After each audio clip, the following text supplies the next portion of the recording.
Irvin,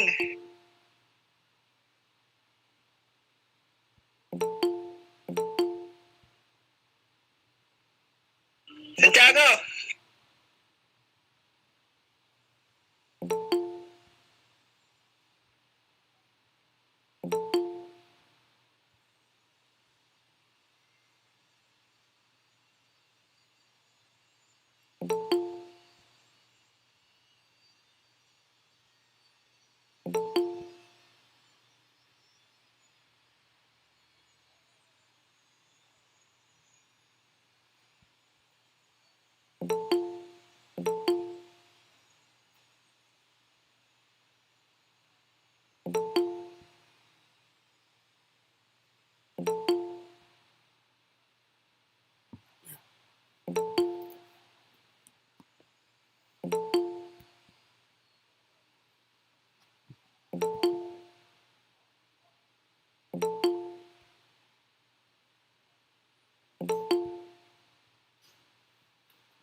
Pogi talaga ni Rabakal, oh.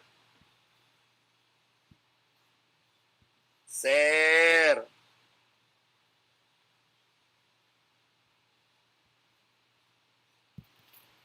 Gawa pa ako ng isang meeting room. Wait nyo lang yung Hindi link. po ako yun, master.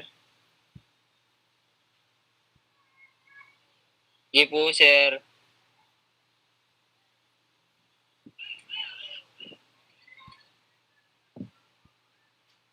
Lars, musta ka na, Lars?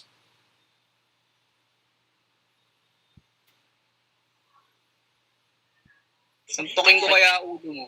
Mahina ka pa rin? Suntukin ko kaya ulo mo. O ganyan, mahina ka pa rin eh.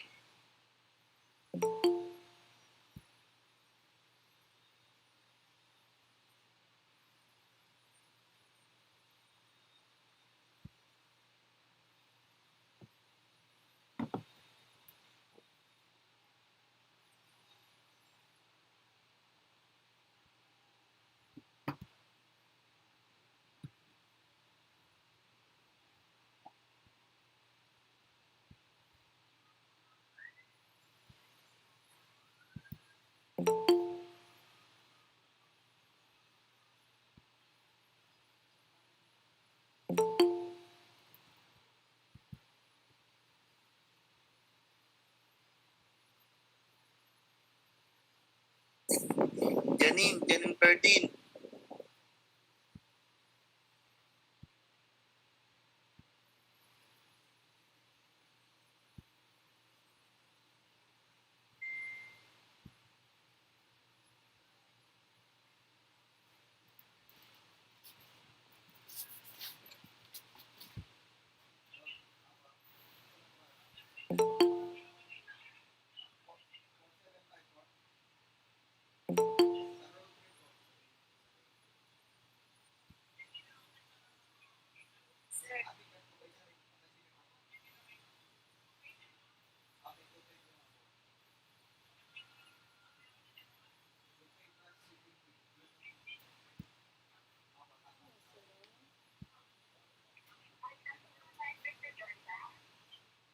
Speaking.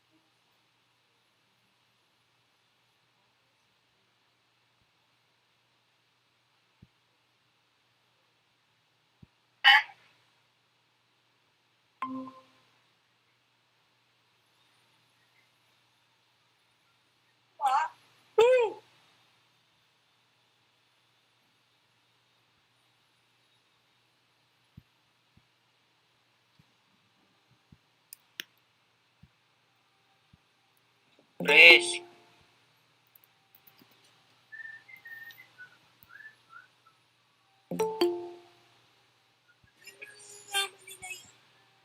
Pakisend na lang yung isang meeting link doon sa mga classmates nyo. So, dalawang meeting ulit tayo.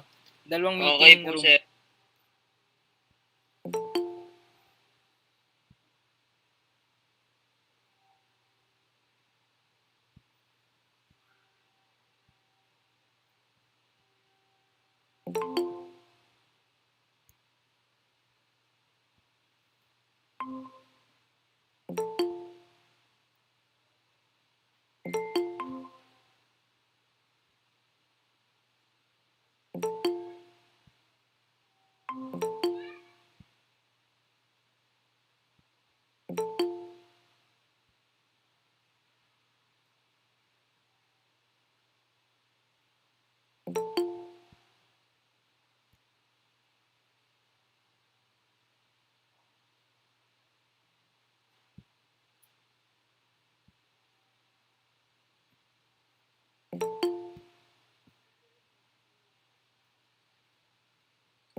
Pre, mahina ka.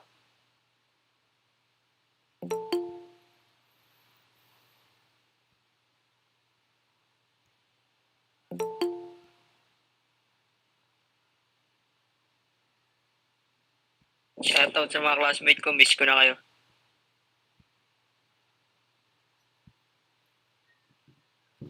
Miss ko na kayo. Sa amin, wala kaming paki sa'yo. Miss ko na kayo guys.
And good afternoon everyone. Good afternoon, sir. Siguro mag-start na tayo. Medyo marami pa rin nagjo-join pero mag-start na tayo kasi baka maubos na naman yung oras natin.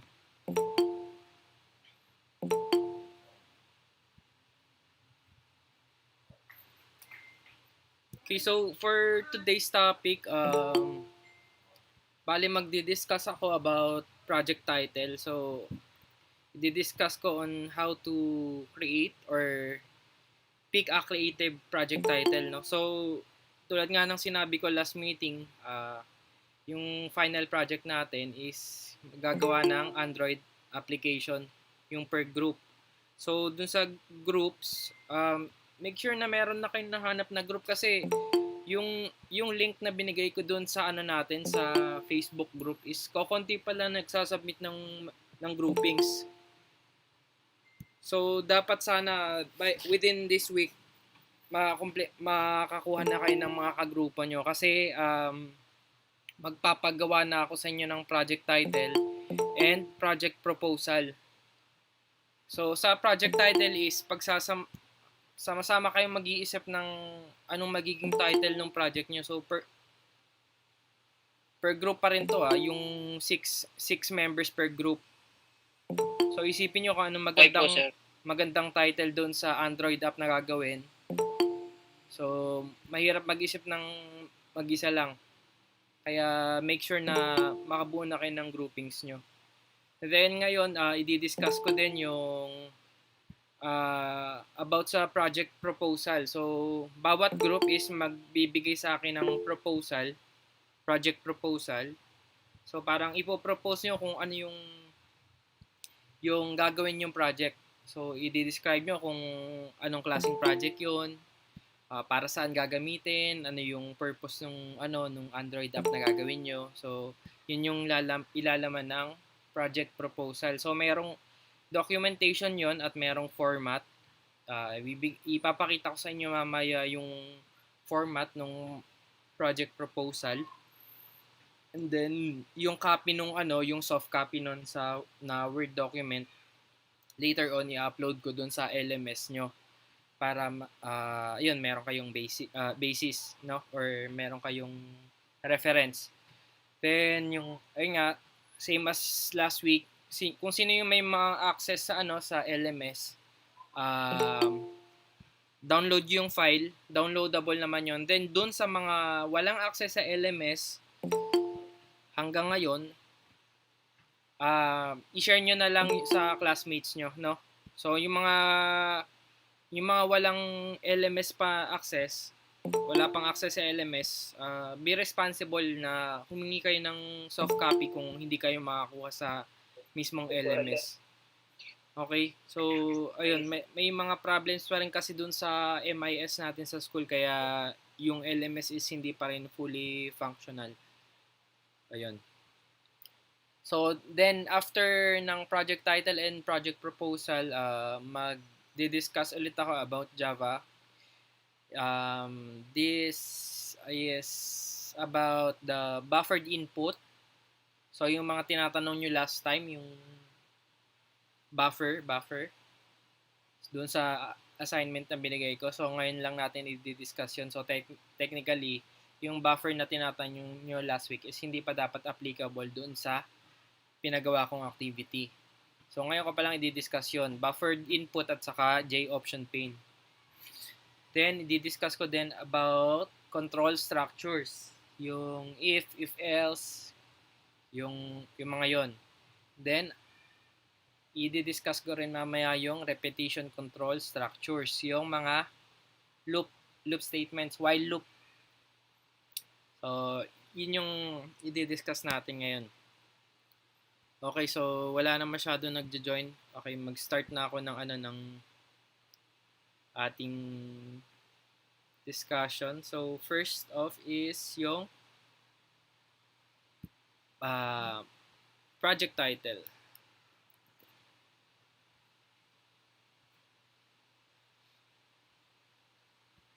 So, wait lang. Medyo mahirap mag-share ng screen.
Yan, nakikita ba yung yung shinare ko na screen?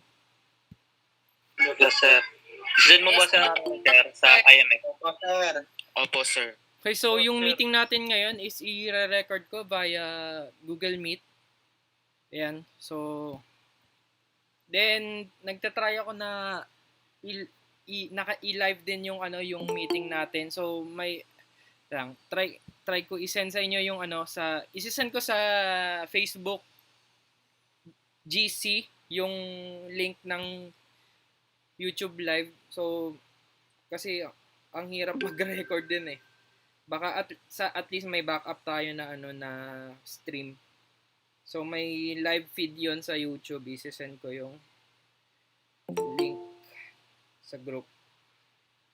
So ayan, may live feed tapos may recording and the Google Meet. So maraming options para dun sa mga ibang hindi makapasok sa Google Meet, pwede sila makinig na lang dun sa YouTube streaming. Yan. So nakikita nyo na ba yung yung slideshow? Yung PowerPoint. Yes, sir. Kita na po. Yes po, kita na po. Okay, so Kita na. project title. No? So, with our project title, so sa pagpili ng project title natin, para maka-generate tayo or maka-create tayo ng attractive and creative project title, kailangan natin pag-isipan ng mabuti.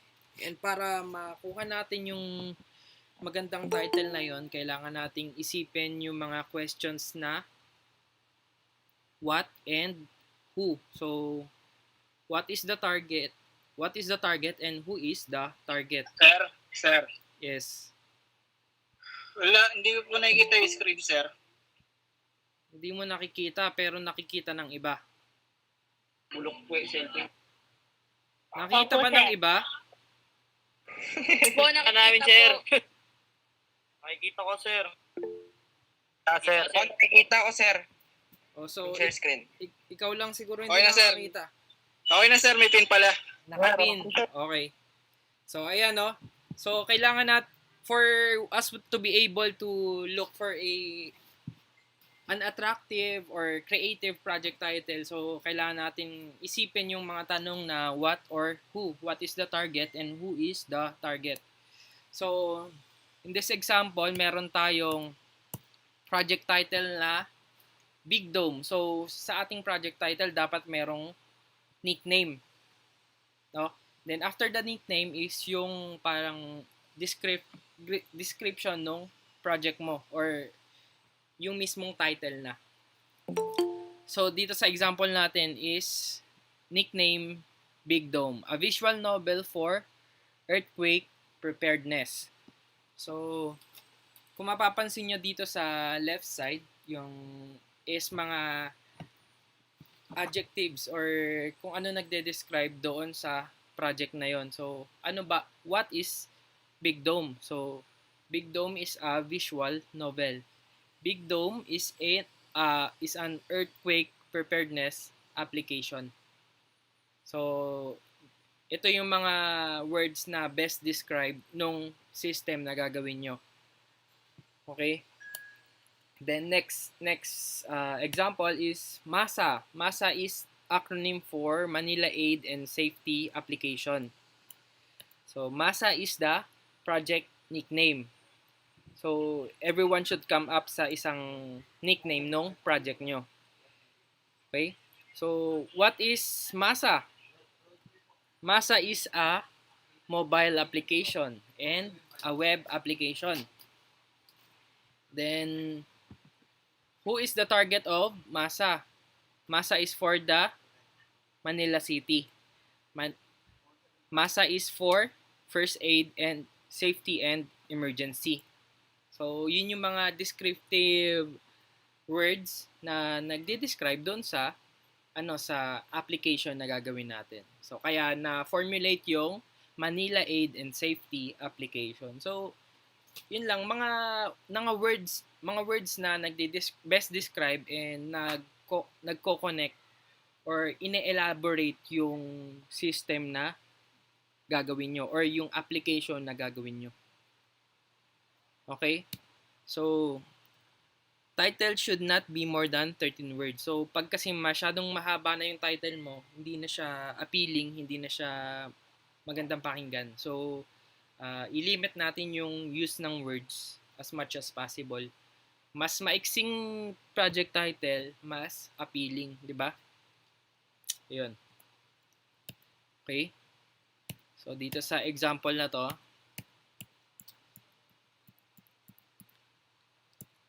yan, yung mga questions is, yung mga words dito sa left is nagde-describe doon sa, sumasagot doon sa who, or device, or the features of the device. So, mga descriptive words ang ginagamit. Okay? Project nickname is the Smart Cane.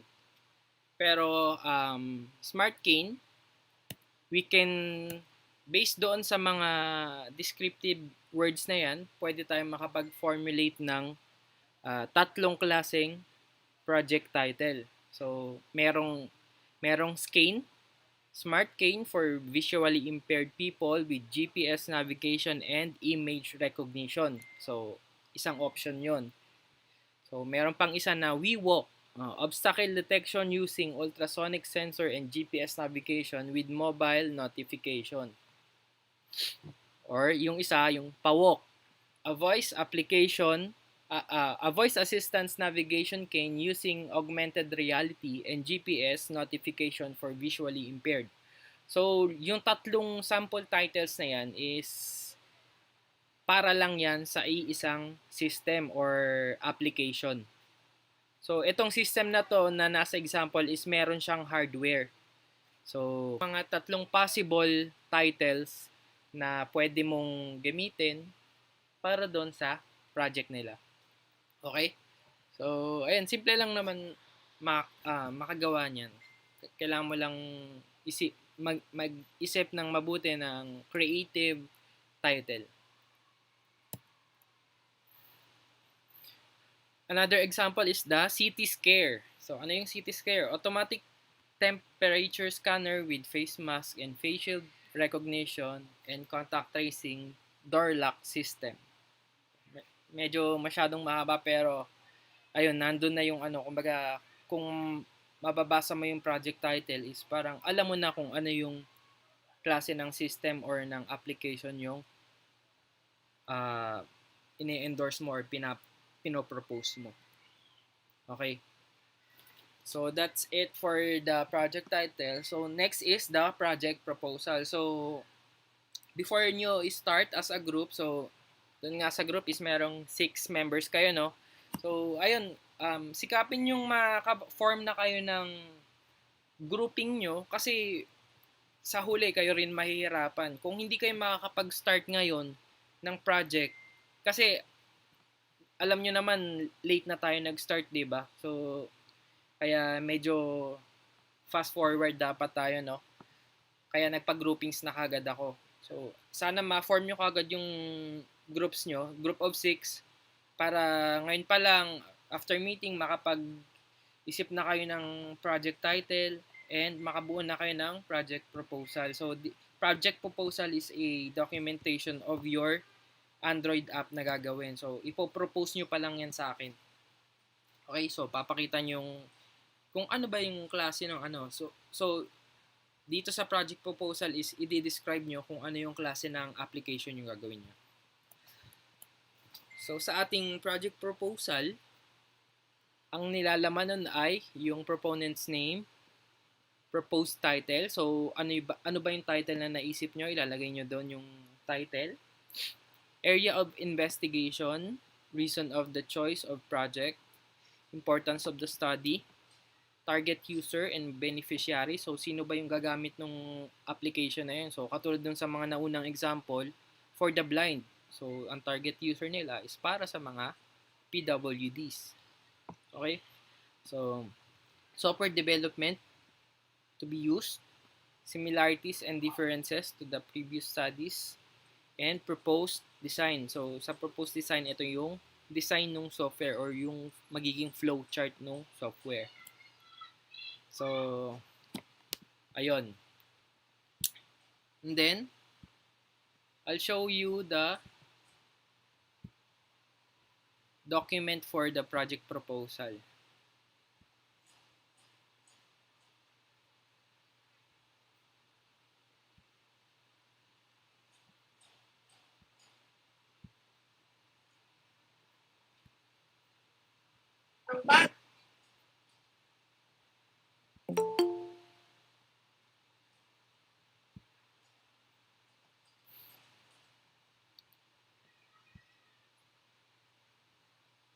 Wait lang, isi-share ko ulit yung isang window.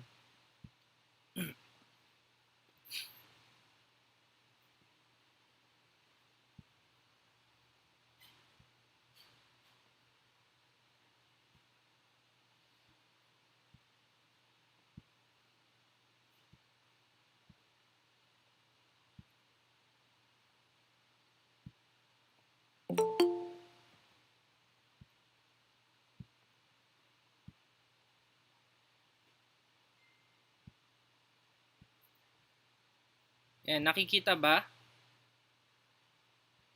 Yes po, sir. Yes po, kita. Opo, sir. Sure, ah? Ikita na? Sure po, sir.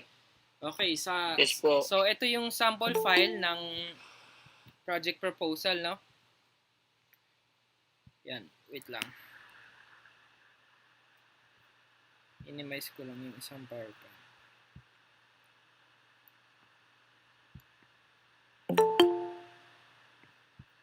Okay. So dito sa sa project proposal, ayan, nakalagay dito yung proponent's name. So since anim yung per group, anim na names ang makikita dito sa proponent's name. Yan. And then the proposed title. So yung title na maiisip nyo for the application na gagawin nyo. So ayan. And next one is the area of investigation. So this section is research. This section of the research should give the reader enough information to be able to understand the background information and the importance of the research problem. It will often include a review of the people's findings. If well written, this section will explain the motive or undertaking the project and stimulate the reader. This should contain the purpose of the software, the feature of the software, and the general description of the modules to be included. If the software is a game, describe the mechanics of the game as well. So dito sa portion ng area of investigation, so parang naandyan yung introduction mo para sa software na gagawin mo. So, paano ba nagpa-function siya? Ano ba yung gamit niya? Para saan ba siya ginagamit? So, yon. Wait lang.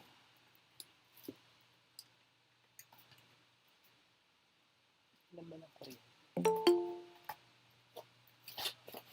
okay, tapos next is the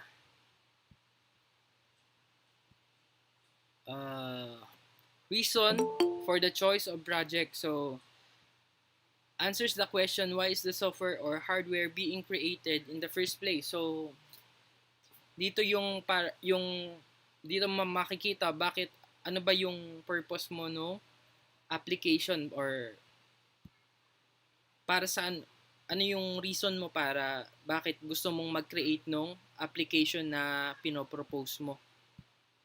So, ayan, i-describe mo lang bakit mo gustong gumawa ng application na yan. So, if your research is based on the study of a specific problem, the problem should be clearly stated or defined. So, halimbawa, nakita mo may gusto mong gumawa ng application na nagbibilang ng students na papasok sa school, papasok sa classroom, halimbawa, no? So, dapat maibibigay mo dyan kung ano yung reason mo bakit gusto mong magawa yung application na yun para mabilang yung mga students. No? So, yan, madali lang naman yan. And then, another portion of the documentation is the importance of the study. So, answers the question, is there a practical need used for the software product? So, ano ba yung bakit importante na gawin mo yung software na yun? Ano yung magiging impact ng software na yun if ever magawa mo na siya? So, ayun. So, kailangan mo lang i-describe yung mga na yun, yung mga parts na yun dito sa documentation nyo. Next one is the target user and beneficiaries. Yun nga, tulad ng sinabi ko kanina, sino yung target yung gumamit ng mga application na gagawin. So, if this application is for the students, ayan, or specifically halimbawa na itong application na to is para lang sa students ng CMU, so dyan mo siya dapat makikita kung sino ba yung target users niyan. Kasi pwedeng ang target user mo is all Filipinos, 'di ba? So Filipinos inside our country or Filipinos outside of the country. So 'di ba, masyadong malawak yung yung range ng target user. So dapat dito naka-define kung sino specifically ang target nitong software na or application na gagawin nyo. So let's say pwede rin kasing for all students from CMU or outside CMU din, 'di ba? Yan, so dapat naka-define yan diyan. Software development to be used. To explain the software to be used and hardware to be used in your design project. This should be specific statements so that the reader or your panel will understand the proposed project. So dito sa software development to be used, so yan, describe nyo lang na this will be an Android app and will be developed using Java language. So then next is the similarities and differences to the previous studies. So if ever may excuse me, sino yung pa-mute muna ng mic? Yan, thank you. So dito sa sa similarities and differences to the previous studies, if ever merong application na existing na sa market or kumbaga may na-create na ganyong klaseng software, dapat kasi meron siyang difference or hindi pwede mo siyang parang copy lang nung existing software. For example, GCash, no? So gagawa ka ulit ng parang GCash application din. So hindi pwede 'yon. Dapat meron siyang difference or kung meron mang siyang similarity sa GCash application, dapat meron siyang difference. So hindi pwedeng totally kumbaga parang kinapi mo lang yung isang software or application. So diyan mo ilalagay yung mga kung anong pinagkaiba niya sa ibang application or pinagkapareho niya sa ibang application na makikita or na develop na. Then dito sa next is the proposed project flow and design. So dito mo ipapakita yung flowchart nung application or from yung mga niya, baga interfaces, kung saan patungo yung mga bawat interfaces na yan. So dyan, so magkakaroon dyan ng mga representation or mga pictures na kailangan mo ipakita kung paano nag-flow or gumagana yung application mo. And dito naman sa yung dun sa example is yung yung pawok or yung cane. So pinakita din nila yung itsura ng hardware na ginamit pero in your case is software lang. So yung application lang. So dapat makita diyan yung user interface ng program, or nung application. Siguro yung magiging ano din, parang logo din or yung initial, yung application mismo, yung exe niya, yung Java file. So yan. Then sa pinaka last part is the signature ng mga proponents, yung 6 members ng group, and then yung approval. So kailangan ko munang i-approve yung proposal nyo, project proposal nyo bago kayo makapag-proceed. Okay. Ayan. Questions?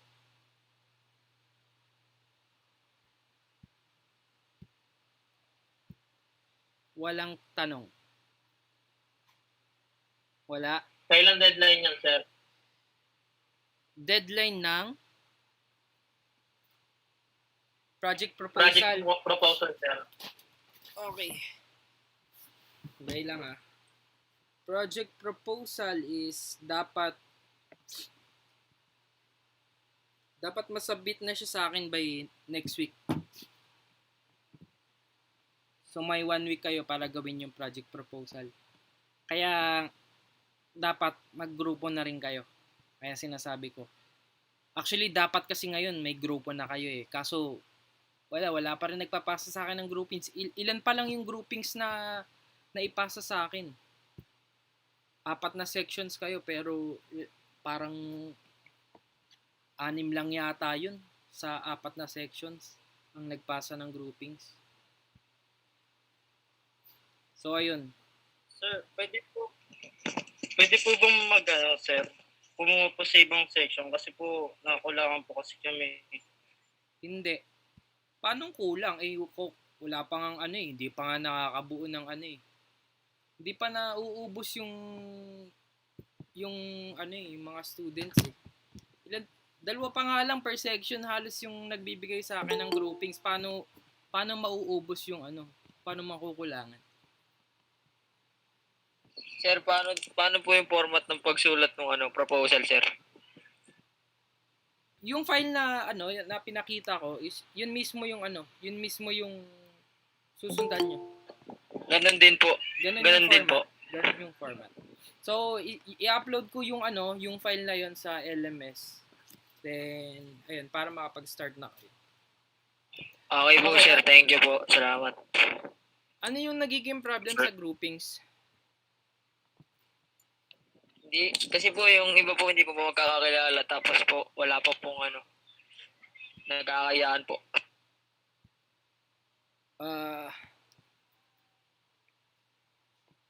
Pero nag-try na ba kayo maghanap ng kagrupo nyo? Kasi, Naghahanap naman po, sir. oo. Kasi kailangan nyo maghanap ng kagrupo nyo. Bakit kayo magkakayaan? Magkakaklase lang din naman kayo. Or Po magkakasection pagkatapos kayo. po nito, sir. Oo, kasi kayo din mahirapan yan in the long run. Dapat makapag-grouping sa kayo para, ayun, kung pwede nga, after project proposal, pag kumbaga nagsisimula na rin kayo ng tag dito, pagko-code as much as possible kasi yun yung pinakamahirap. Sige po, sir. Salamat po. Sir, tanong ko lang po, pwede po ba mag 7 members? Kasi po yung isa po, wala pong mahanap na grupo. Hindi pa nga nauubos yung wala pa nga nabubuong 6 members na group eh. Kailangan munang masagad yung yung number of students doon sa groupings. Kasi possible nga may remainder pero hindi muna ako magpapabuo ng grupo na sobra sa 6 kasi hindi pa nga lahat nakakabuo ng 6 eh. Okay po, sir. Thank you. Okay, so yung isang sinasabi mong remainder, sa grupo nyo yun. Pero sa section, mayroon pa siyang pwedeng grupuhan within the section. Sir, tanong lang po. Okay. Ano yung tanong? Yung i-check nyo po ba next week yung title pa lang po o kailangan po gawin na po namin yung buong format po ng project proposal bago niyo po i-approve? Yung buong format na ng proposal. So kung meron Okay mang po, sir. Thank you. kung meron mang kailangan baguhin dun sa title is ayun i-suggest ko na lang for change 'yun. Pero kumbaga as much as possible buo na yung yung project proposal na mismo yung gagawin. Sir, saan po wala namin papasa yung project proposal? Okay. So per group,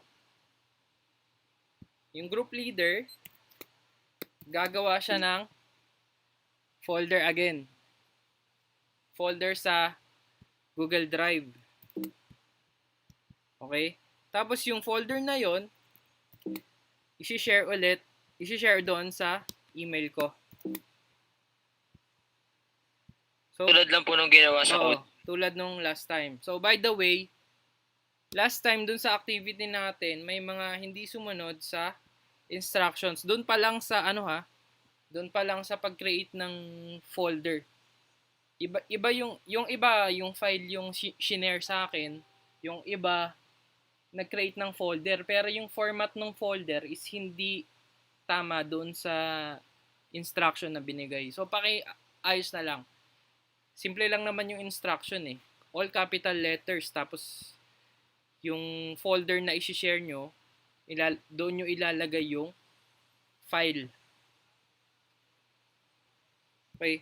Sir, tanong uli po. Ha? Kailangan, pwede po ba zip file po ipasa? Kasi hindi ko po mapasa ng folder. Ng naka-folder po. Paano hindi may pasa na naka-folder? Hindi po ma-share doon sa drive ko kapag naka-folder lang. Kaya kailangan pa po i-zip file. Hindi nakaka-upload sa Google Drive ng folder? Cellphone lang po kasi sa sir. Cellphone lang po ako eh. Outdated na po cellphone ko, sir. Alam ko kasi kahit sa cellphone lang din ako gumagamit, nakaka-create ako ng file folder dyan. Then pwede ko i-share yung file folder na yon papunta sa ibang Google Drive. Alam ko pwede yun. Oo nga po, sir. Kaso yung version po ng cellphone ko mababa na. Okay. Hindi po yung latest. So, pero kaya mo pa rin makapag-create ng file, ng folder. Kaya pa naman po. Yung pagpasa lang po. Okay. So, ganun pa rin. Yung folder mo pa rin yung yung Google Drive folder mo kasi yung i-share mo sa akin, hindi yung file. May folder mo sa G-Drive, pre. Doon may upload yung Java file mo para ma-share mo kayo, sir. So, yung instruction is create a folder in your Google Drive. Tapos, i-rename nyo kung ano yung format na binigay ko, all capital letters. Tapos, after mo ma-create yung folder doon sa Google Drive mo, yung file yung .java file mo, yung doon sa program na ginawa mo, is doon mo i-upload sa folder na kinreate mo. Okay? Tapos yung folder na kinreate mo doon sa sa Google Drive, yun yung i-share mo sa akin, hindi yung mismong Java file. Okay po, sir. Thank you. Ayun. So, wala na. Sir, Ah, may tanong po ako, sir. yes. .java file lang po ba ipapasa? O yung buong file mismo? Yung buong folder. Tapos, alam ko kasi nandun din sa instruction yung text file nung mismong code na ginawa mo. Sir, may kasama pong sir, pong na text. May PM po ako sa'yo.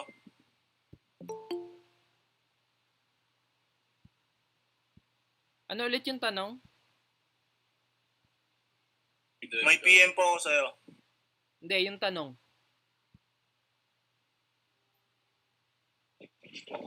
Yung sir, yung kung .java file lang ipapasa o yung buong folder.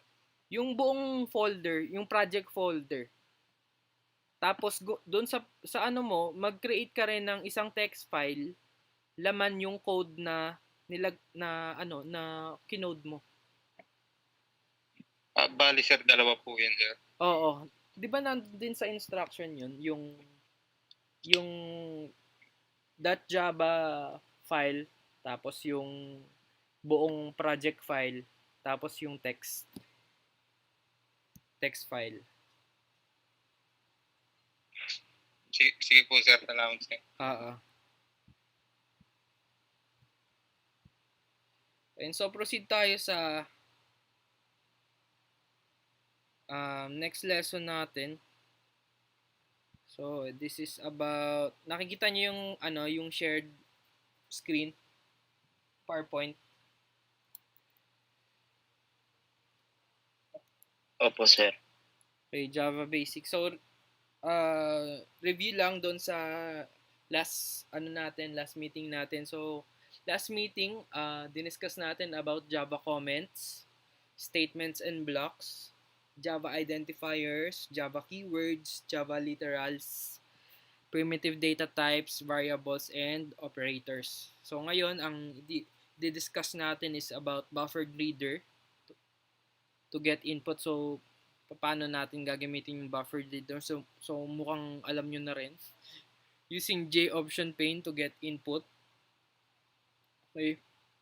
Then, yung control structures, if statement, if else statement, if else if statement.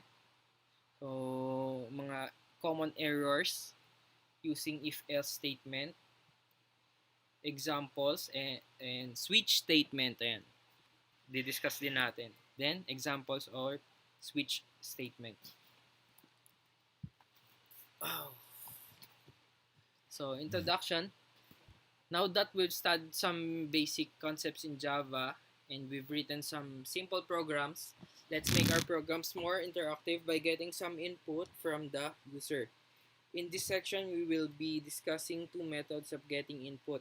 The first one is through the use of buffered reader class, and other one involves graphical user interface by using J option pane. At the end of this lesson, the student should be able to create an interactive Java program that gets input from the keyboard. Use the buffered reader class to get input from the keyboard using a console, and then use the J option pane class to get input from the keyboard using graphical user interface. So, dalawa. Buffered reader using console at saka J option pane using the GUI. Okay? Okay. Using buffered reader to get input. In this section, we will use the buffered reader class found in java.io package in order to get input from the keyboard. Here are some steps to get input from the keyboard. So first, i-add natin doon sa code yung import java.io .asterisk. So java.io is yung package na ginagamit para sa input using buffered reader. Okay? So then, i-add mo yung statement na buffered reader data in equals new buffered reader, new input stream reader, system in. So, yan yung statement para ma-trigger yung buffered reader. Okay? Then, next, declare a temporary string variable to get the input and invoke the readline method to get input from the keyboard. You have to type it inside a try catch block. So, yan yung try catch block. So, try, tapos curly braces, string temp equals data in readline. Catch, IO exception E, system output print line, error in getting input. Okay? So, ito yung complete source code na example para ma-code mo yung or magamit mo yung buffered reader. So, import java.io asterisk. Pag yun yung ginamit mo, yung asterisk, ibig sabihin lahat nung package ng java.io is gagamitin niya. Okay? So, lahat ng laman ng package na yun. So, in this case, dito sa sample source code natin, ginamit lang natin yung tatlong laman ng package, tatlong class ng package. So, yung buffered reader, input stream reader, at saka IO exception. Pero parang ma-shortcut mo na yan, para, kumbaga, lahatan na. So, pwede mong gamitin yung import java.io asterisk para yung buong package na yung i-import mo, hindi na isa-isa. Okay? So, option lang naman yun. Then, so, ayan. Dito sa buffered reader, data in new, buffered reader. So, ito na yung statement mo para sa buffered reader. Then, the try and catch. Okay? So, and explain ko na. Indicate that we use the class buffered reader. So, ito yung first three statements is yung first three reader. Yung buffered reader, input stream reader, and IO exception, which is inside the java.io package. Okay? So, package contains classes that have related purpose, just in our example, the Java IO package. So, itong tatlong to is yan yung classes sa loob ng packages. So, since ito lang yung class na tinawag doon sa code, itong tatlong class na ito lang din ang maglo-load. Okay? So, yan lang yung pwede mong gamitin doon sa code na ginagawa mo. Next two steps is the public class get input from keyboard. So, ito yung title ng class mo. Okay? We already discussed the previous lessons. This means that we declare a class name get input from keyboard and we declare the main method. So, and public static void main. So, yan yung main method. In the statement buffered reader data in, we are declaring a variable named data in. So, variable yung data in. In this class type, buffered reader. Don't worry about the what the syntax means for now. We will cover more about this later in the course. Now, we are declaring a string variable with the identifier name. So, string name. Data type string, variable name. Okay? This variable name is initialized to an empty string. It is always good to initialize your variables as you declare them. So, since dineclare natin yung variable na empty string, so ano lang siya, double quote lang siya, dalawang double quote. Para kasi hihintayin pa natin mag-input yung user sa keyboard bago magkaroon ng laman yung variable na name. Then, next line is your system output print. So, please enter your name. So, ito yung lalabas sa sa term dito. Dun sa terminal mo or yung GUI mo. Please after Sir, excuse, yes. ano po yung use ng buffered reader, sir? Yung buffered reader is to input characters from the keyboard.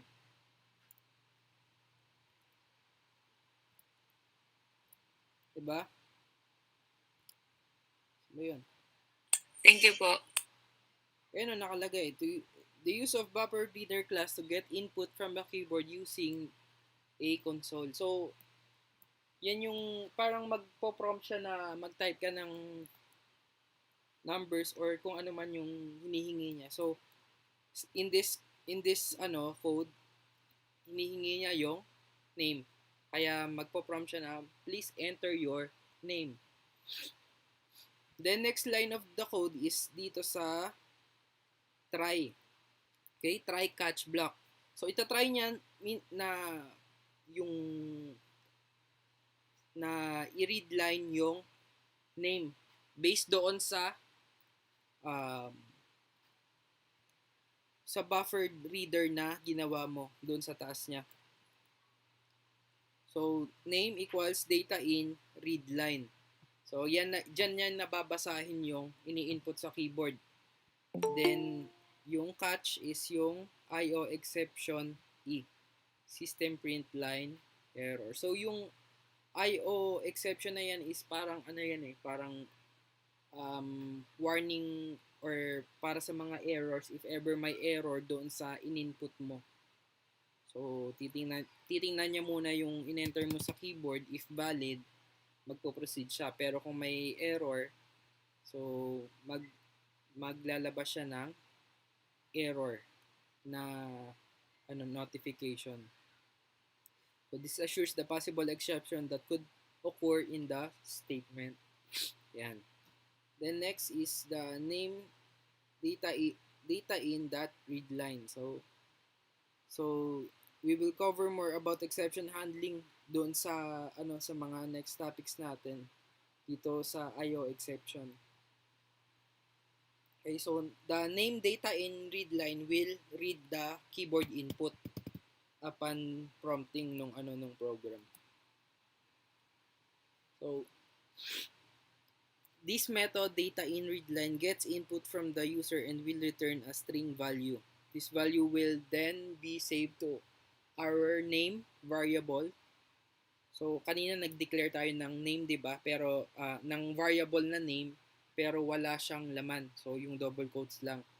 So ngayon since may in-input na tayo sa keyboard natin, so yun na yung mapupunta doon sa variable na name.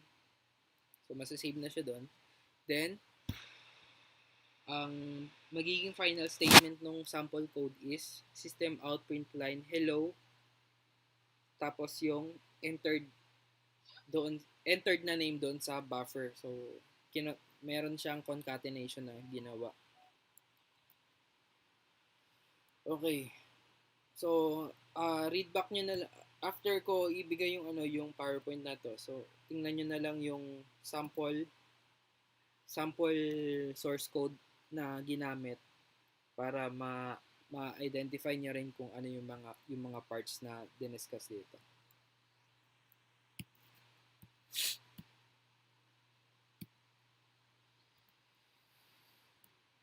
Okay, so strings. So a string is a sequence of characters in Java. String is a class from which you make string objects like string name, Alan Turing, string course, CS303E, string SSN. So pag sinabi mong string is it's a sequence of character. Pwede siyang alphabet or numeric. Okay? So pinaghalo siya. A string has an associated length. To obtain the length of a string, do int name length equals name.length. So yun yung function para makuha mo yung length ng string, name.length. So pag sinabi mong name length is yung kung ilang characters yung meron doon sa string mo. Okay, for example dito sa sa string SSN 1 2 3 4 5 6 7 8 9. So bibilangin niya kung ilang characters yung laman ng string. So in this case kung bibilangin niya is merong 9 characters. So ayan, kaya minsan kasi kailangan may mga programs or codes na kailangan mong bilangin kung ilan yung characters ng isang variable. Okay? Isa na yan. Next, you can also concatenate two strings to get a third string using the plus operator. So, yun nga, yung sinabi kong concatenation is parang papagdugtongin niya yung dalawang strings. So, in this case, yung 78712 1059 yung pinagdugtong. So tatlong strings 'yon, pero lalabas siya pag tinawag na yung zip9 na variable. Ang lalabas is yung joined na ng tatlong strings. Okay, you can convert data that is entered as a primitive type into a string by using the value of method. So int I is equal to 10. String 10, string value of I. So i-convert niya into string yung integer number 10. So ang magiging output nito pag tinawag mo yung variable string 10, lalabas yung kung paano mo i-spell yung integer number 10.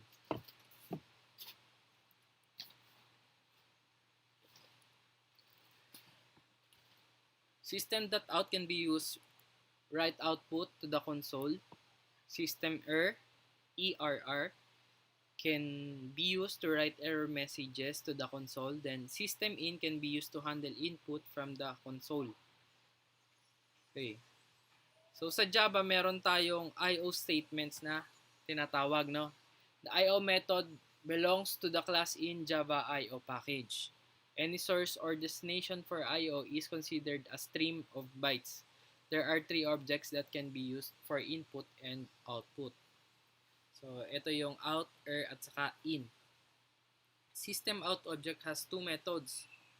So, yung print at saka print line. So, ano yung pinagkaiba ng print at saka print line na method?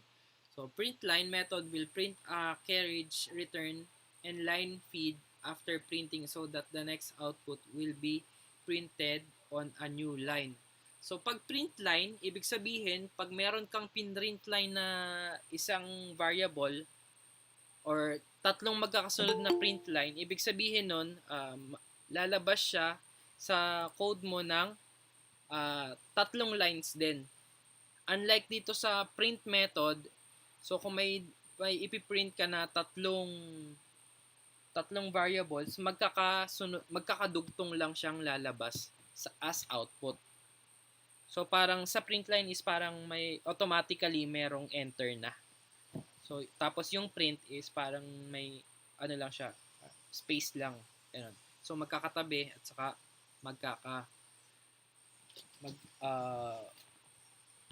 magkakasunod na vertically. Okay, yun lang yung pinagkaiba ng print at saka print line. Okay, basic input. Primitive data types in Java are boolean, byte, char, short, int, long, float, double. For each primitive data type, Java provides a wrapper class that allows the data to be represented as object. The corresponding wrapper class are boolean, byte, character, short, integer, long, float, and double. The wrapper classes provide methods to perform certain data conversions. The method parseInt and of the integer class can convert a string to an integer. So, data type int num is equal to integer 5. How do you input data from the console? We will discuss the ways to input a string, an integer, and a real number. System in is a predefined input stream used with the console. Unfortunately, this class does not have a method for simple input, but there is a Java IO buffer reader class that has a method readLine. A buffer is a region in memory where input from the terminal is stored until needed by the program.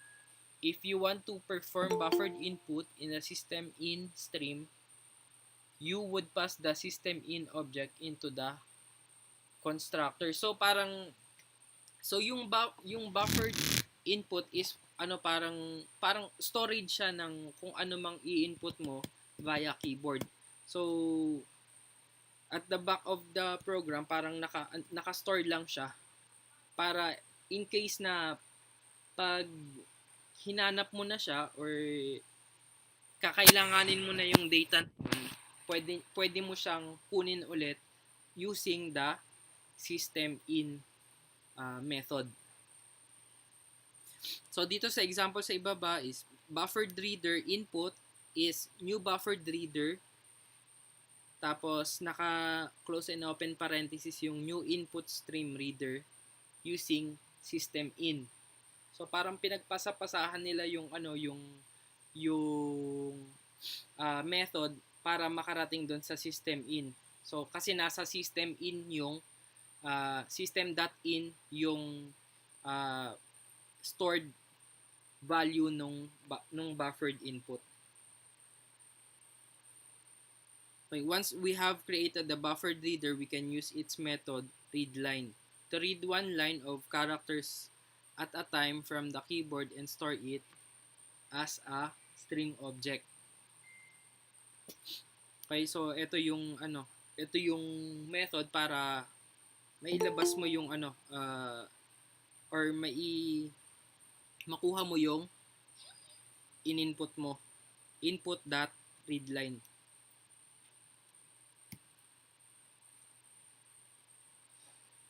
Once we have the input data in string object, we can use the various methods available to a string object to manipulate the data. Since data can get corrupted during an input operation, the method readLine can alert the user by throwing an exception. These are several ways that Java allows user to handle exceptions. For the time being, we will add the phrase throws IO exception and let the system do their error handling. Reading in an integer. One way to read an integer is to read the input as a string and then use the method parseInt of the wrapper class integer to convert the string into an integer. So, pag sinabi mong parseInt is i-convert niya yung string papunta na maging integer. So, ito yung sample code niya. Int num equals integer input string. So yung kung ano yung in-input mo na string, i-convert niya into integer. Okay, so reading a real number. This is a wrapper class that Java lang double that can take the input as a string and method parse double to convert the string to a real number. So, ito naman yung method para ma-convert mo yung input string into a real number. Okay? So, to read from console, we must use a buffered reader object, but the buffered reader class is in the package java.io and has to be imported. The following program snippets show how to read and write to the console.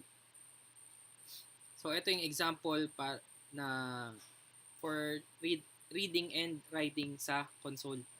So, dito, enter the radius, system out.out.print. So, ito yung parang magpo-prompt doon sa screen nyo na enter the radius. Tapos, babasahin niya yung magpo-prompt na siya para may input kayo sa keyboard nyo. So, babasahin niya na yon using string input string equals input.readLine. Okay, so binasa niya na yung in-input nyo. And then, ang gagawin naman dito sa next line niya is yung input string nyo. So, kung makikita nyo yung input string dito sa string input string is yun yung variable . So tinawag ulit siya dito sa ilalim yung input string.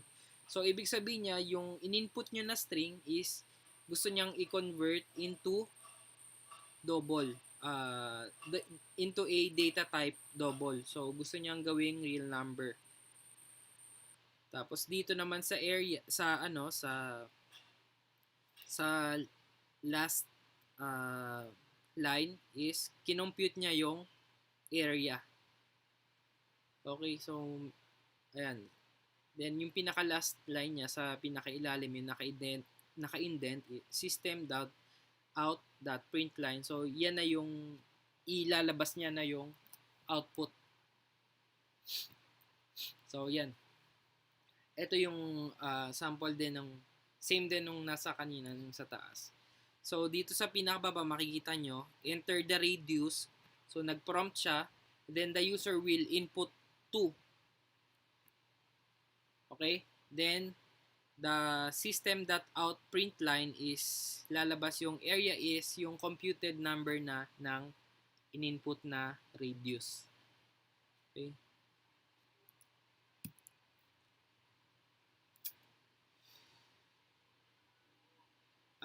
Another way to get input from the user is using the J option pane. So ito na yung next topic natin about J option pane class, which is found in the Java X Swing package. J option pane makes it easy to pop up a standard dialog box that prompts user for a value or informs them of something. So doon sa using the buffer is lang siya, console lang yung lumalabas. Pero using J option pane is ito yung parang may prompt na, yung parang may dialog box na lumalabas. Okay? So ito yung sample code. Then dyan, ito yung magiging output ng sample code. So i-import muna natin yung class. Import javax.swing.jOptionPane. Then, yung public class at saka yung main. Tapos, yung string name, yung yung variable natin, i-declare natin as blank. Tapos, name equals jOptionPane.show input dialog. Please enter your name. So, eto na yung input, yung please enter your name, yung nasa right upper corner. Please enter your name. Yan na yung J option pane na nagpo-prompt ng para sa ating pangalan, no? Tapos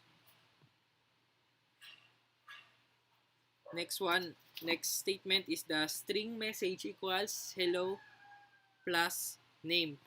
So, yung name na nandito sa loob ng message is yung name na in-input natin doon sa J option pane. J option pane.show message dialog null equals null message. So, para mailabas natin dito din sa J option pane yung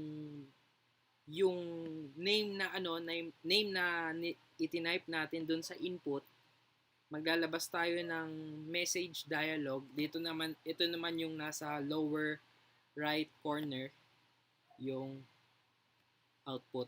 Hello Florence. Kasi yung Florence yung nilagay niya na name doon sa input. So, yan yung example ng J option pane.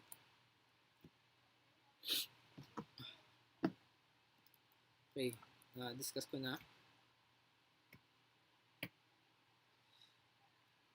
So, ito na naman yung isa pang example. So, pwedeng sa J option pane, pwede kang mag-input ng string. So, pwedeng numbers or letters. Okay? Supposedly seat work to, pero hindi ko na ipapagawa as seat work. I-review nyo na lang yung mga codes na binigay sa Mas better kung try it out sa sa NetBeans nyo para makita nyo mismo yung output ng code na mga examples dito sa slide natin.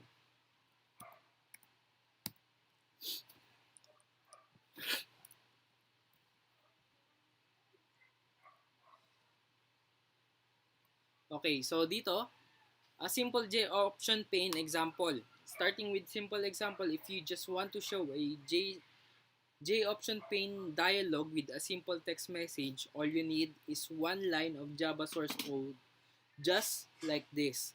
So, example is the J option pane that show message dialog, tapos naka-close and open parenthesis, frame, comma, tapos meron kang string dyan na a basic J option message dialog. So, ito yung code na ito is, ito yung example. Okay?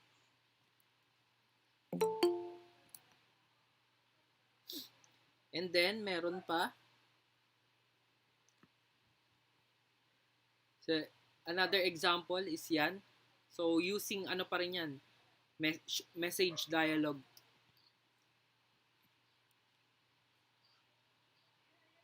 Okay, so may konti lang dinagdag siya dyan na ano. Pero same lang din yung nasa taas.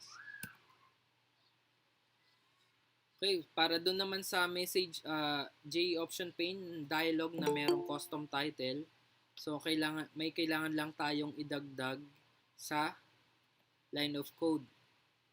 So dito sa kung makikita niyo yung comment na show a J option pane dialog using show message dialog, yung option yung comment na yun. So yung code doon is J option pane dot show message dialog, tapos yung close and yung open parenthesis frame para mailagay niya yung frame, comma problem writing to backup directory.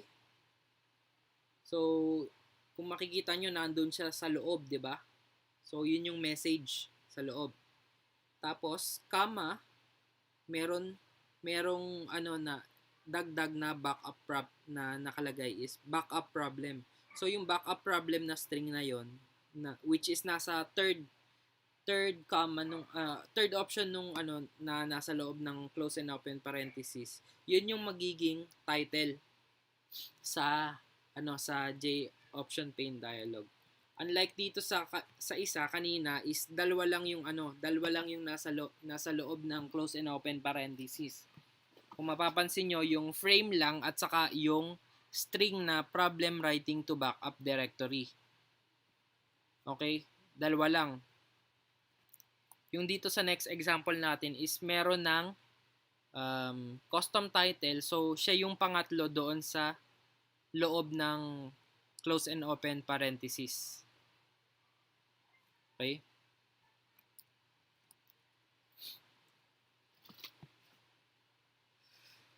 So, isa naman example dito is the J option pane with error message icon. So, yung error message icon is yung makikita nyo dito yung kulay pula na may exclamation point. So, para lumabas yun doon sa J option pane nyo, papalitan nyo yung kanina is J option pane dot information message.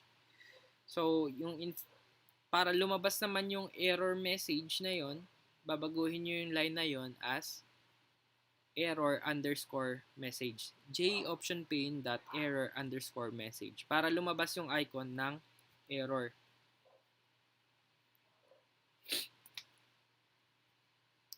Then next type is yung warning message. So papalitan nyo lang din yun ng J option pane dot warning underscore message para lumabas yung icon for a warning message. Okay, so tapos na tayo dun sa sa ating buffered reader at saka sa J option pane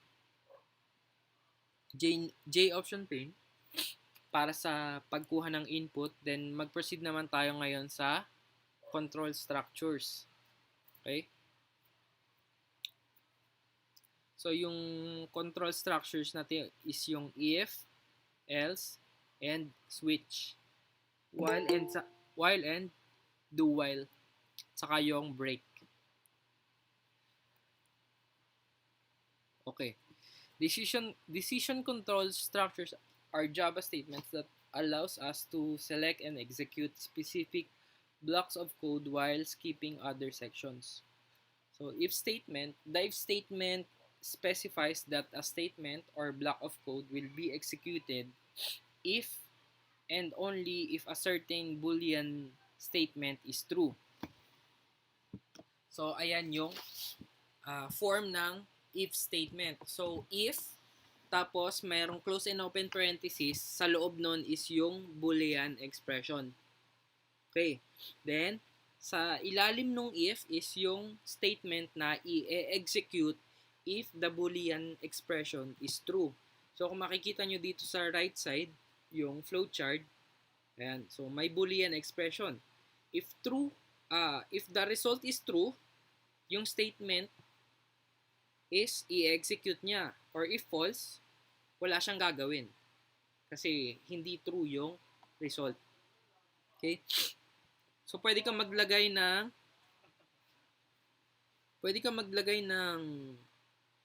multiple statements sa ilalim ng if. So, kung true yung statement, kung marami kang ipapagawa, or marami kang codes pa na gustong mangyari, ilalagay mo lang yung statement doon sa ilalim ng if statement mo. Okay? Madali lang. So, this is an example. So, int grade equals to 68. So, yung grade variable natin is in-initialize natin na yung grade niya is 68. So, yung if statement is, if grade is greater than 60, so, system.out.println, so, ito yung statement niya. So, ito yung gagawin niya if the condition is true. Print congratulations. Okay, or ito nga, kung yung sabi ko, kung marami kang statements na ipapagawa siya, if the condition is true, ayan, pwedeng dalawang statement yung ilagay mo. Congratulations, you passed. The Boolean expression part of the statement should evaluate to a Boolean value. So, dapat true or false yung magiging, yung i-evaluate niya doon sa Boolean expression. Indent the statements inside the if block, for example. Ayan. So, dapat naka-indent yung yung statements nyo na i-execute ng program if the condition is true. So, best practice lang yan para hindi nakakalito yung coding. So, make sure na yung statements mo inside an if statement ay naka-indent. If-else statement. So, parang if statement lang siya, pero mayroong second option. Okay, so dito sa right side nyo, makikita nyo yung flowchart niya. So, may Boolean expression. Ang Boolean expression natin dito sa example is if grade is greater than 60. So, since ang grade natin na naka-initialize is 68, so ang answer niyan is true. So, if true, yung i-execute niya yung statement. Congratulations, you passed. Else, if false, for example, ang initialize natin na grade is 50, so yung false yung false yung magiging answer niya doon sa sa expression. So, ang i-execute niya is yung statement dito sa else. So, else if grade is greater than 60, else you fail. So, ayan, parang lang yan. Yes or no. Okay? If else.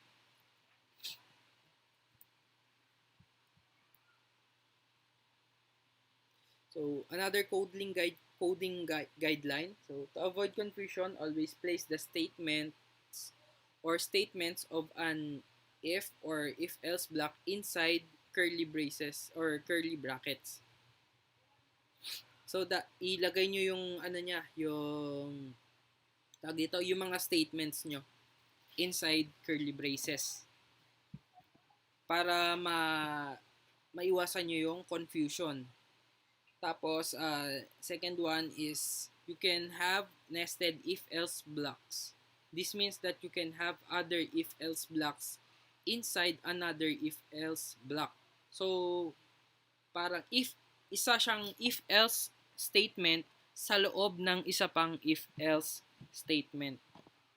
Nakakalito. Pero, ayun. Kung meron kang if-else statement, sa loob ng if, pwede ka pang maglagay ng isa pang if-else. So, marami siyang tanong. Marami siyang condition. So, pag ganun, same pa rin naman yung, yung construction mo ng if-else statement. Huwag ka lang malilito kung saan mo ilalagay yung mga statements mo or yung mga statements mo if the Boolean expression is true. So, another one example is if-else-if. So, madami ng tanong siya, pero parang ganun pa rin sa sa mga naunang examples. Yun nga lang, itong if-else-if is merong tatlong options. So, if Boolean expression 1 is true, do statement 1. Else if, kumbaga may another tanong pa siya, may another Boolean expression siya, okay, else if, another Boolean expression, do this statement 2. Else, yung statement 3. So, meron siyang dalawang tanong and meron siyang mga gustong ipagawa if the questions are true. Take note that you can have many else if blocks after an if statement. The else block is optional and can be omitted. In the example shown above, if Boolean expression 1 is true, then the program executes statement 1 and skips the other statement. If Boolean expression is true, then the program executes statement 2 and skips the statements following statement 3. Okay, so if true yung expression 1, execute niya yung statement 1. If hindi true yung statement 1, magpo-proceed siya doon sa Boolean expression 2. If Boolean expression 2 ay true, i-execute niya yung statement 2. But if false yung expression 2, magpo-proceed siya doon sa else na merong statement 3. So parang pasa-pasa lang niya siya. Naiintindihan ba? Naiintindihan pa ba? Opo, sir. Opo, sir. Sure? Kaya pa po, sir. Yes po. Kaya pa. So, ayun lang siya, parang ano lang siya, parang hierarchy lang siya ng mga questions. And if the question is, if the answer is true, ine-execute lang yung mga statement under nung if niya. Okay? Next. So, ito yung example flowchart nung if-else-if.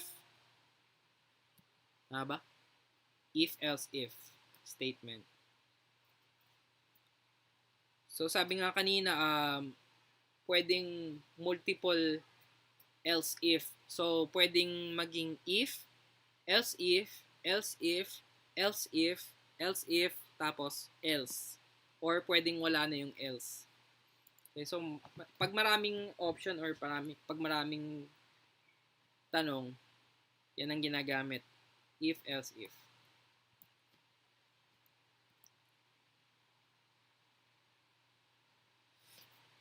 Okay, so ito yung example ng code. If grade is greater than 90, system out print line very good.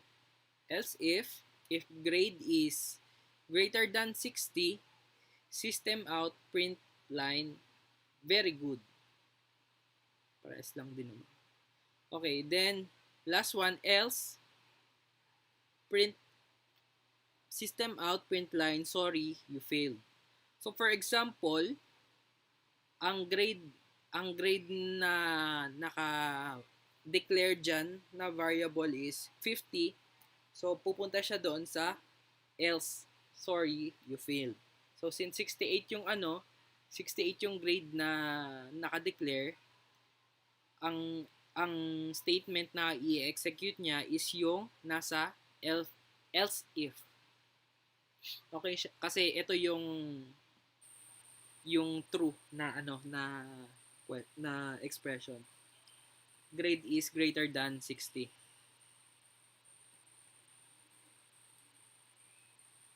So common errors using the if else statements.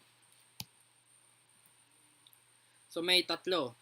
The condition is inside the if statement does not evaluate to a boolean value. For example, ayan, so dapat kasi yung nasa loob ng parenthesis ng if is mag-answer ng dapat boolean siya. So dapat true or false. Okay, so hindi siya pwedeng hindi mag-answer sa true or false, or hindi pwedeng hindi siya boolean. Okay, then next common error is using a single equal sign instead of a double equal sign for comparison. So pag kasi double equal sign yan, ibig sabihin yan ay boolean. Then yung third is writing else if instead of else if. So walang space. So yun yung kadalasang mga nagiging errors lang naman sa if else statement. So if writing else if, dapat meron siyang space. Else space if. So yun dapat yung coding na ginagamit.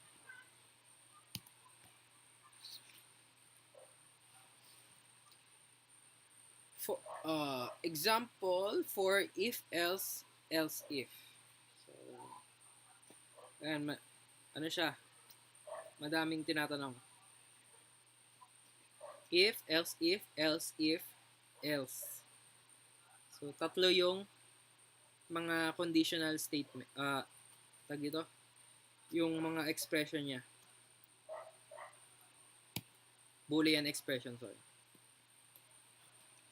Another way to indicate a branch is through the switch keyword. The switch construct allows branching on multiple outcomes. This switch statement has the form, yan. So, nandito naman tayo sa switch statement. So, itong switch statement is parang if else din, pero design siya for mas maraming mas maraming options. And so kung makikita nyo yung yung code niya is ganyan, parang else din, if else din, where switch expression is an integer or character expression. So ang example nito is pag halimbawang multiple choice. So ayan, switch ang gagamitin mo. So case selector is yun yung mo, halimbawa A, B, or C. So case A, do statement 1, do statement 2, break. If case B ang selection sa multiple choice, so ayan, parang ganun lang yung example niya. If multiple choice.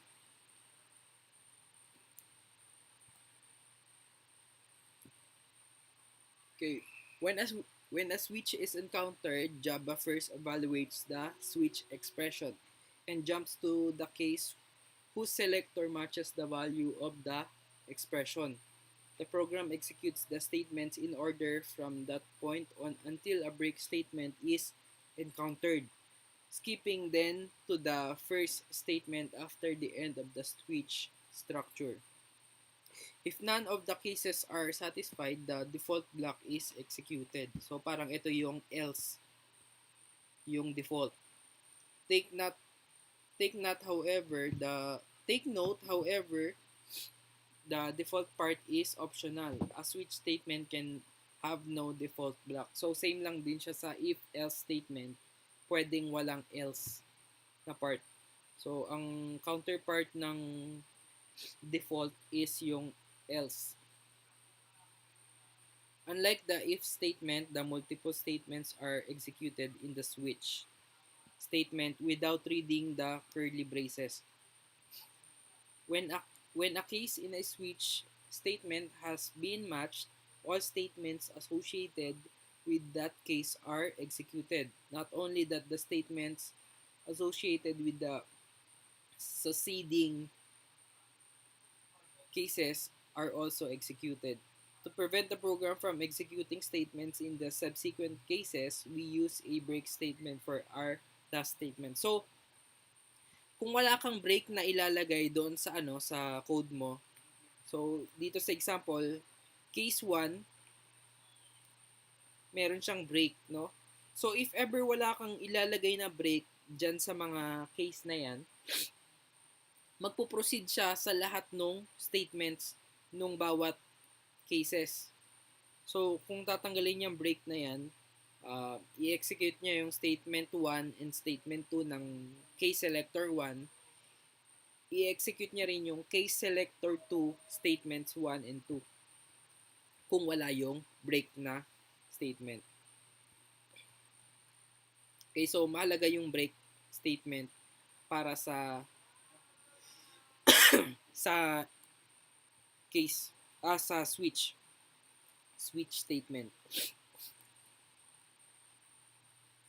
Okay, so ito yung flowchart niya.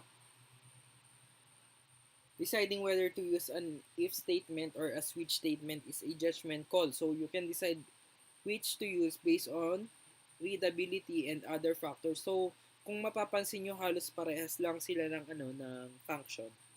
Pero nasa sa inyo na kung ano yung the best na gamitin na or kung yung switch statement ba or yung if else statement or yung if statement.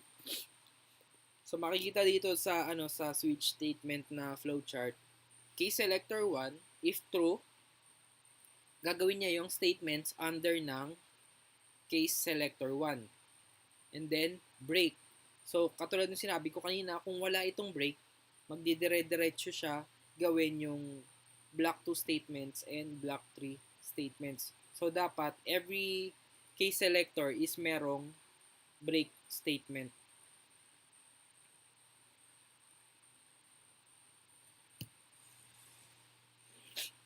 Yan. So another example. So dito sa example na to is inaalam niya kung ano yung grade. Okay, yung variable na grade. Ano ba yung value ng variable na grade?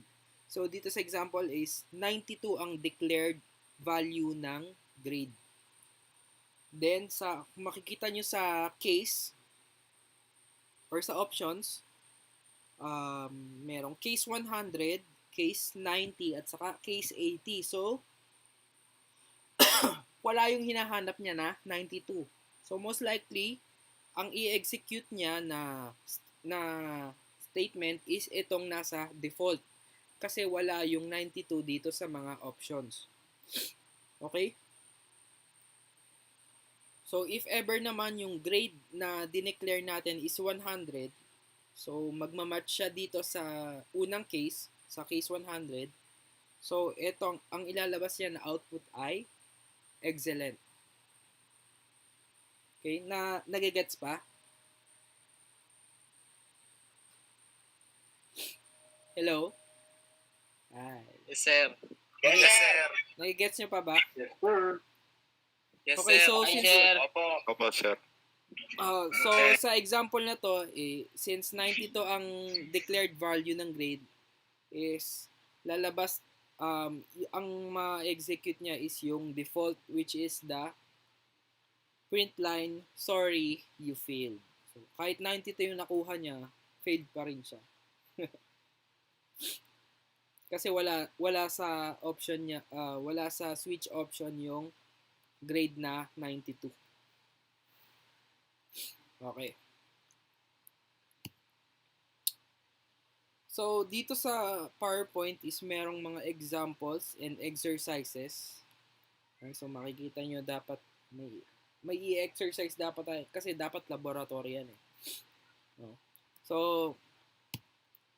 dahil wala tayong laboratory, I would suggest sa inyo na yung yung mga examples dito sa PowerPoint na ibibigay ko is gawin nyo sa NetBeans nyo or sa kung ano mang compiler nyo para makita nyo yung yung code, makita nyo yung magiging output ng code, especially dun sa sa buffer reader at saka sa J option panel. So para makita nyo yung yung output ng code para ma-experience nyo kung ano ba yung nagagawa ng example codes na binibigay. Sir. Yes. Sir, ano po, yung bukod po sa NetBeans, sir, ano po pwede gamitin? Kasi po yung NetBeans po, sir, sa akin, di po siya gumagana, masyado po kasing mabigat. So, try mo na yung Eclipse. Eclipse na lang, sir. Oo. Okay po, sir, thank you po. Try mo yung Eclipse. Baka mas kayanin pa.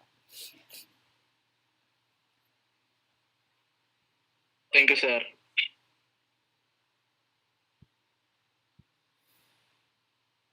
Okay, so wait lang. Proceed tayo sa another natin.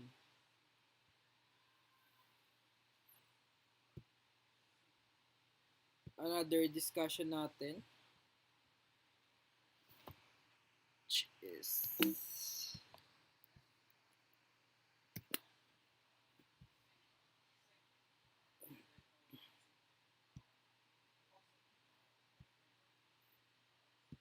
Sir, tanong lang po. yes. Di bali po ang gagawin po, sir, yung proposal po saka po yung exercise po, yung pinapagawa niyo po. Hindi ko naman nire-require yung exercises, pero I would suggest na gawin nyo para makita nyo yung sample output ng mga exercise and ma-experience nyo. Diba? So, ang required ko lang ipagawa for now is yung yung title, yung proposal.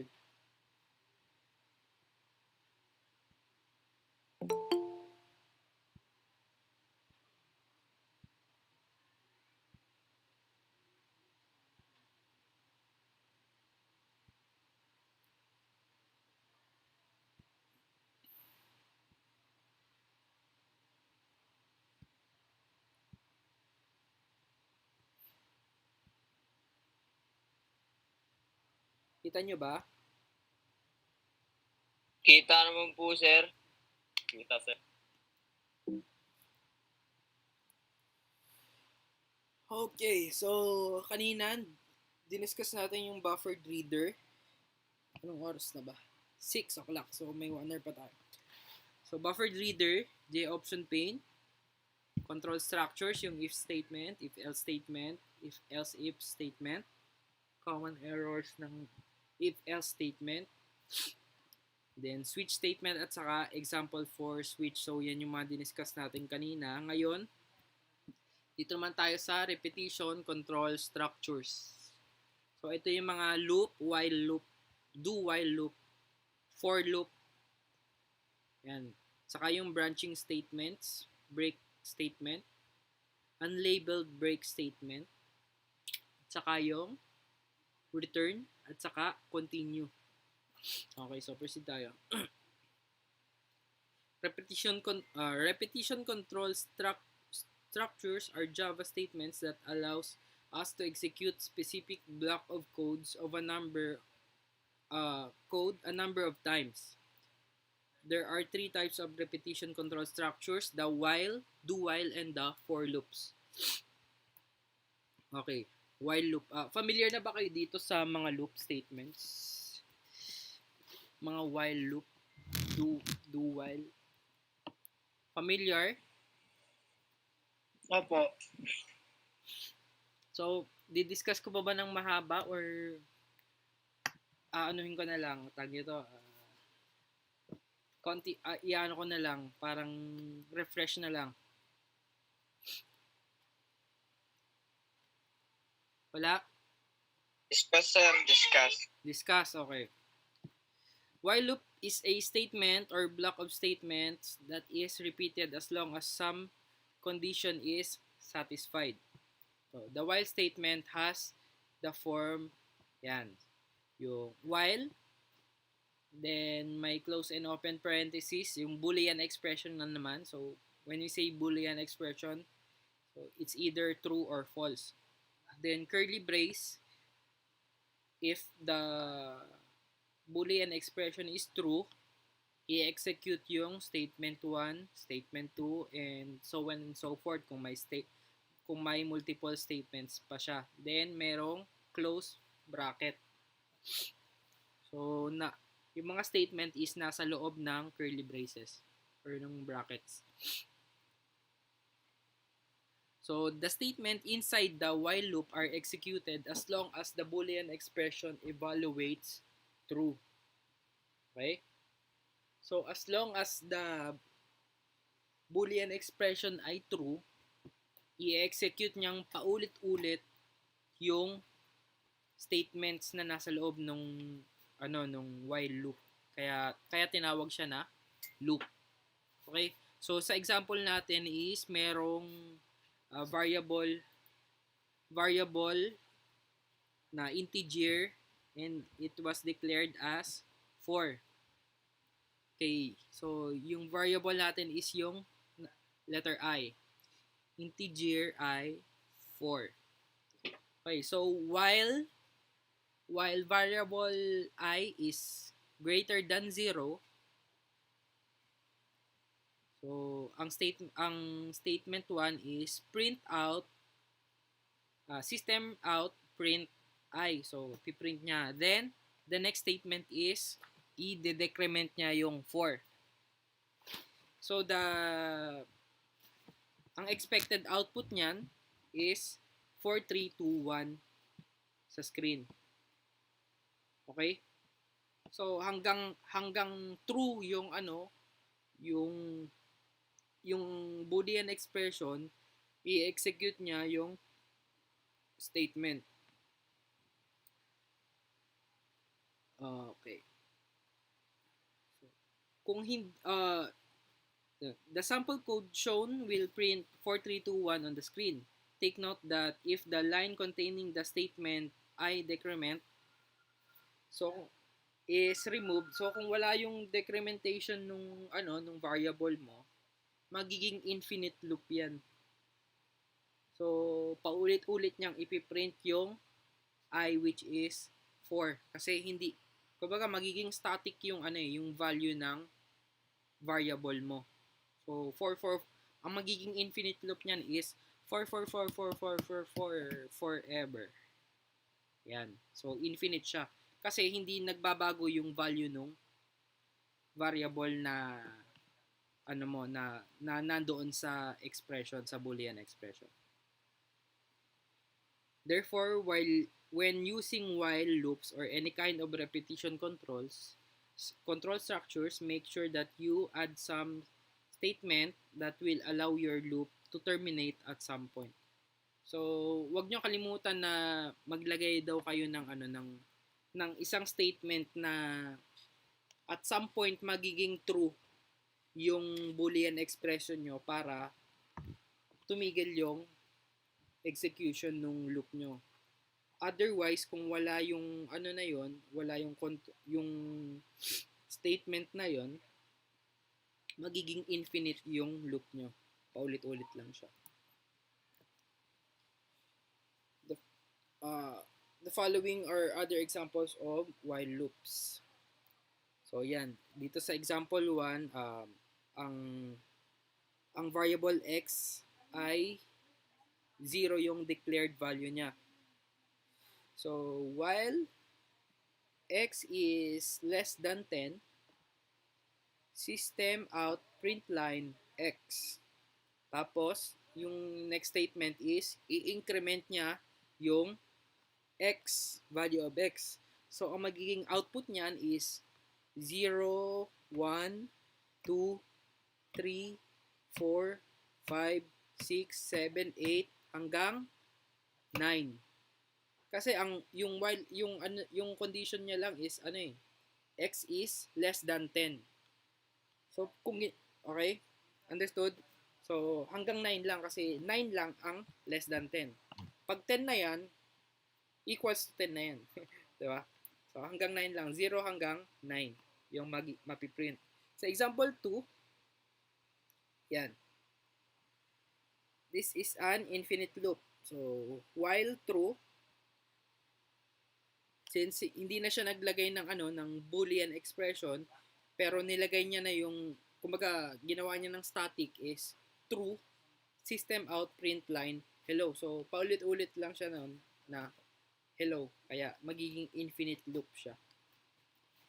Next example is walang loop, since ang boolean value na nilagay statically is false. So walang mangyayaring execution ng statement na nakalagay sa loob.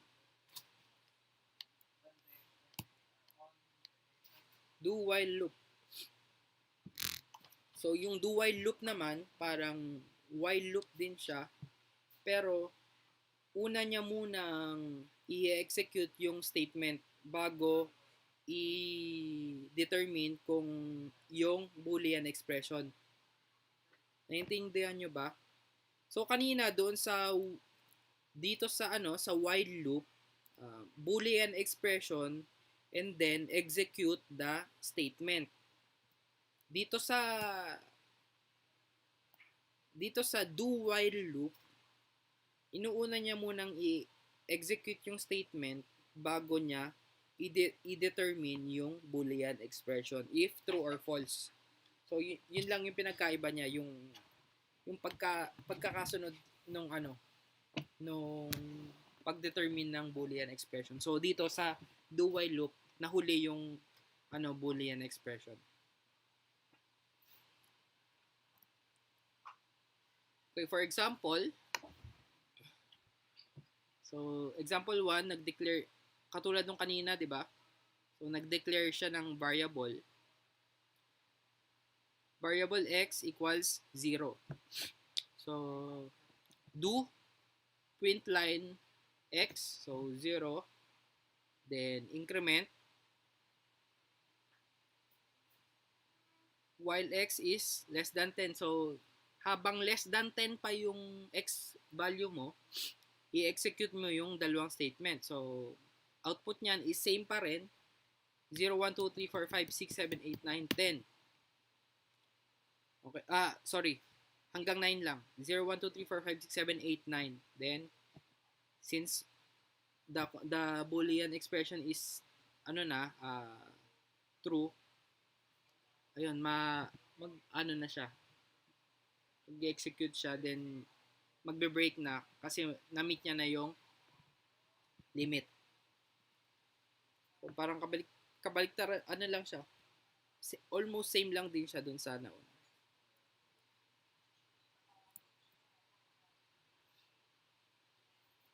Okay, coding guidelines. Common programming mistakes when using the do while loop is forgetting to write the semicolon after the while expression. So yun lang, kadalasan nakakalimutan yung semicolon doon sa while after the boolean expression. Just like in the while loops, make sure that your do while loops will terminate at some point. So dapat meron pa ring statement na kayang ma-terminate yung condition, otherwise magiging infinite loop siya. For loop. Okay. Ito medyo naiba na tong for loop.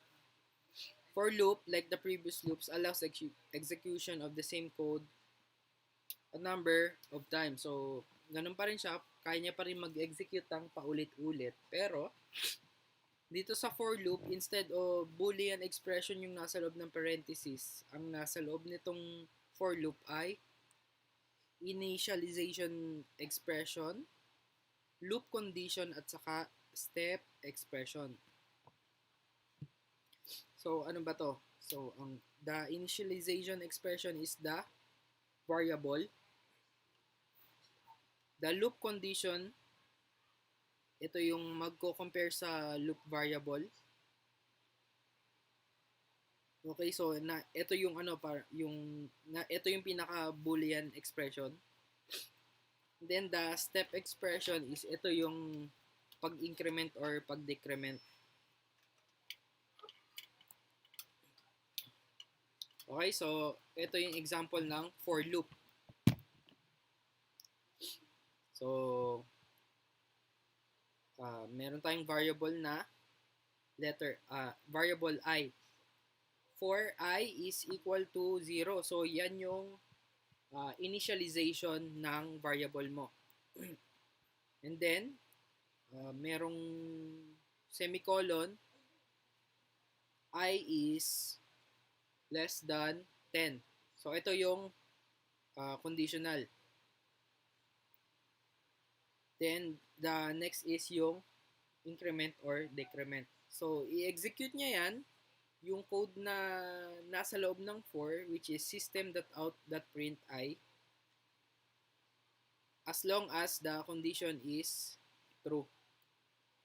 So, as long as I is less than 10, i-execute niya yung system.out.print I.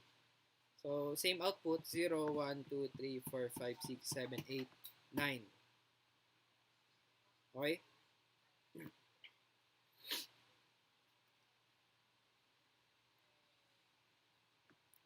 So yung example ng for loop dito is katulad lang nung mga naunang example ng while loop.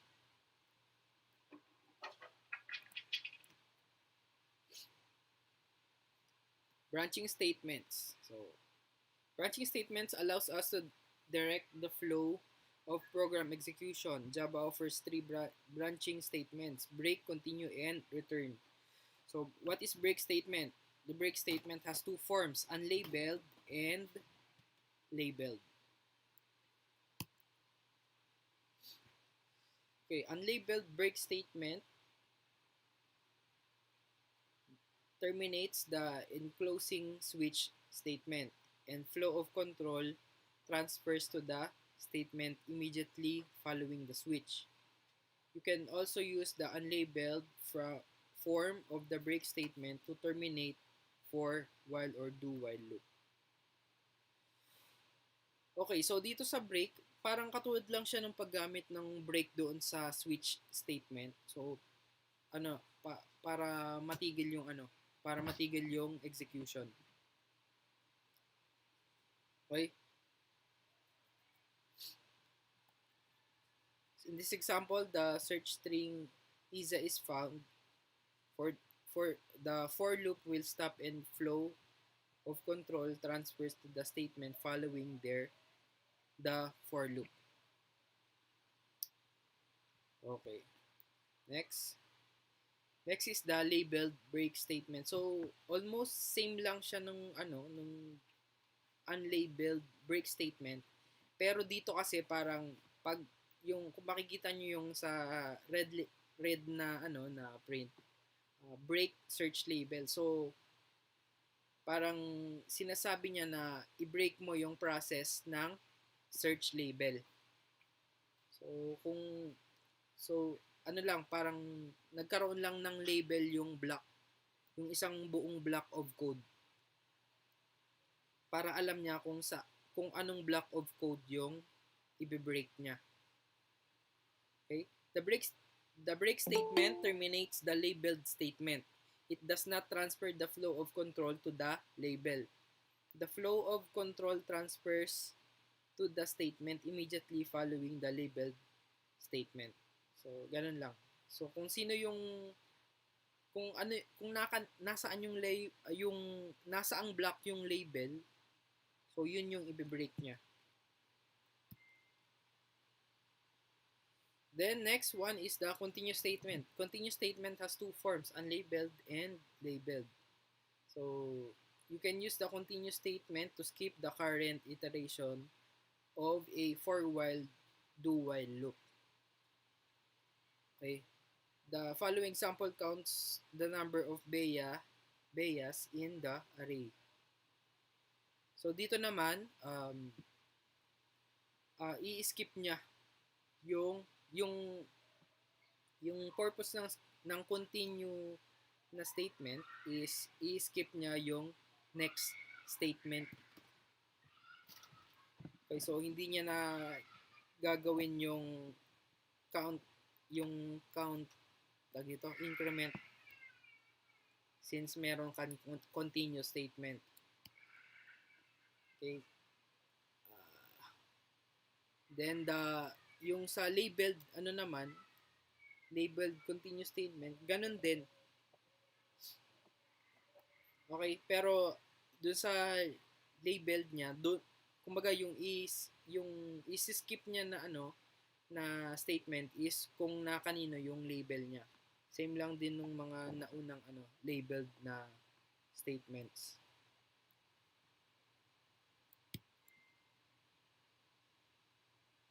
Okay, the return statement is used to exit from current method. The flow of control returns to the statement that follows the original method call. The return statement has two forms, one that returns a value and one that does not.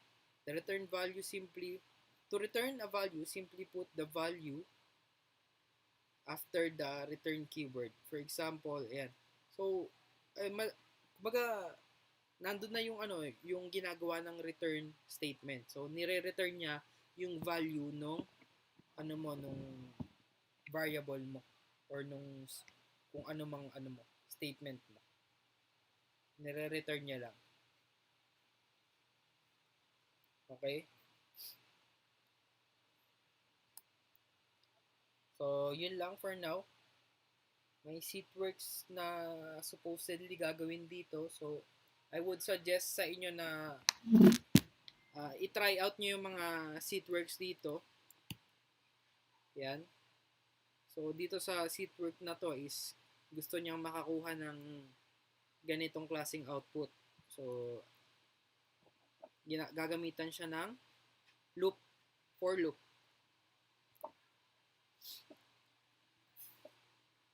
And next example is ito. Okay. For loop. Yan. So, i-try out nyo na lang itong mga seatwork na to para yung code is magawa nyo. I mean, makita Hindi nyo. ipapasa yan, sir. Hindi naman. Hindi siya required. Pero, I would suggest na gawin nyo. Para makita nyo yung example output for yourself. Iba kasi yung nakikita nyo lang sa nakikita nyo lang yung code na ginamit. Iba pa yung kayo mismo yung nag-code or ginawa nyo mismo yung code na yung nakalagay dito. And makita nyo mismo yung output. Okay? Yan. So hindi ko i-require siya. Yan. So ayun, bibigay ko rin tong itong PowerPoint na to para makita nyo yung mga sample codes.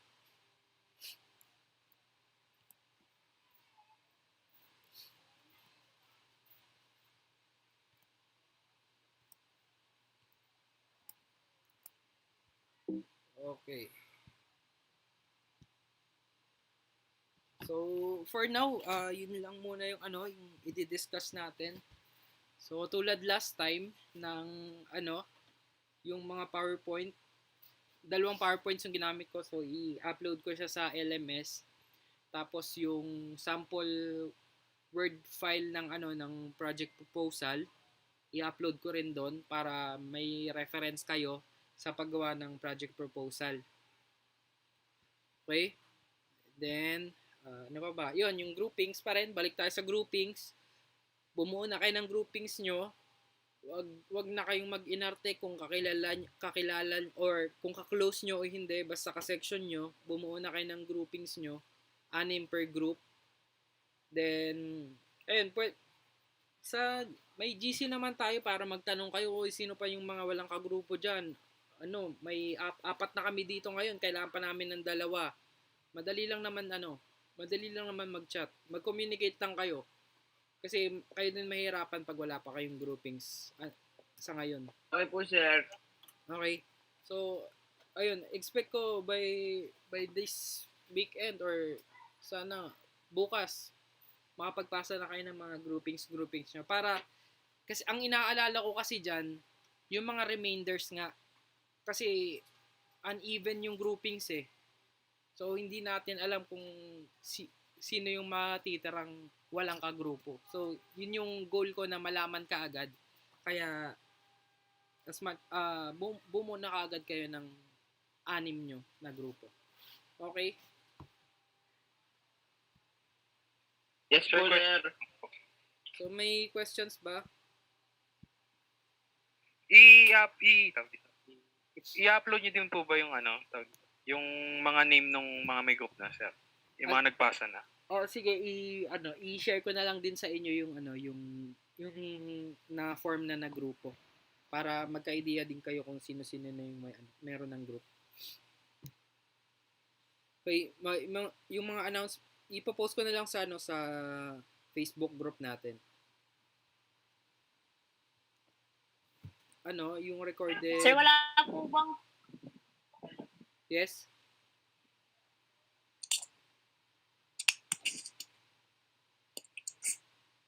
Sir, wala po bang po talaga or Linux yung kailangan na application? Pakiulit yung tanong. Kasi po sir, Sublime lang po yung kaya nung laptop ko. Oh, Pwede po bang yun na lang? yun na lang ang gamitin. Gamiting editor po. Tulad nga nung sabi ko last meeting, wala naman akong i-require na editor. So, kahit anong editor, basta magagamit nyo, kasi yung iba nga, phone lang yung gamit eh. So, kahit anong editor pwede nyo gamitin. Basta, Java language lang naman yung natin. Yung dapat gamitin for the Android application. Okay. Ano pa?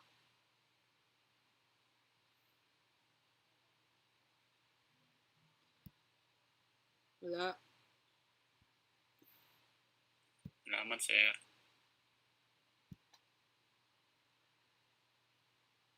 Nanang tanong.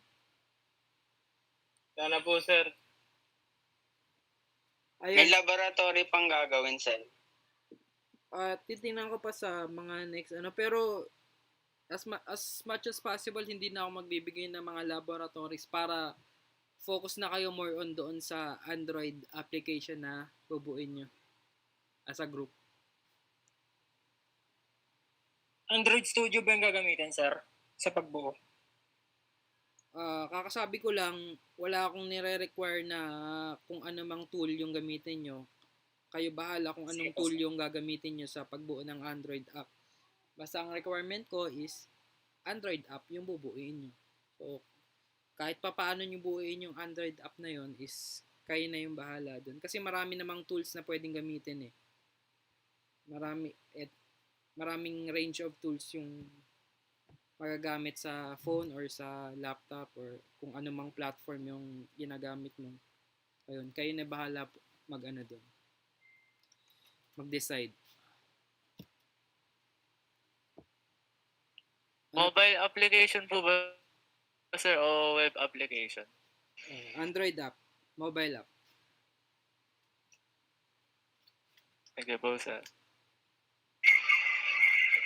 Sir, pwede po game or lang, may specific na app lang talaga ang target.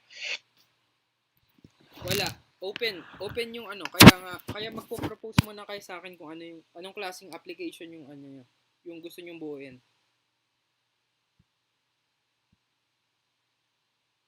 So wide range yung yung pwede nyong gawin. So, kailangan nyo lang pag-agrihan ng grupo nyo kung anong klaseng application ba yung goal nyong gawin. Diba? Ayun. Or kung kaya nyo bang gawin. So kahit anong maisip nyo na Android app, better kung yung mga Android app na yan is yung mga hindi pa existing. Mga sariling naisip nyo talaga.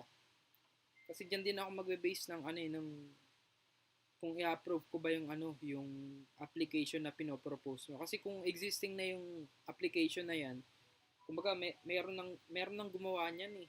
Or marami ng application na ganyan eh. Okay? So possible na paisipin ko pa ulit kayo ng ibang application. Kaya as much as possible unique yun. Naisip nyo talaga, kayo talaga yung nakaisip, hindi nyo lang kinopya sa other existing applications.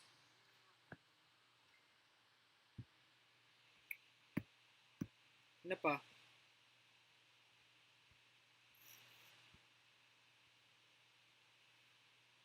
Wala na.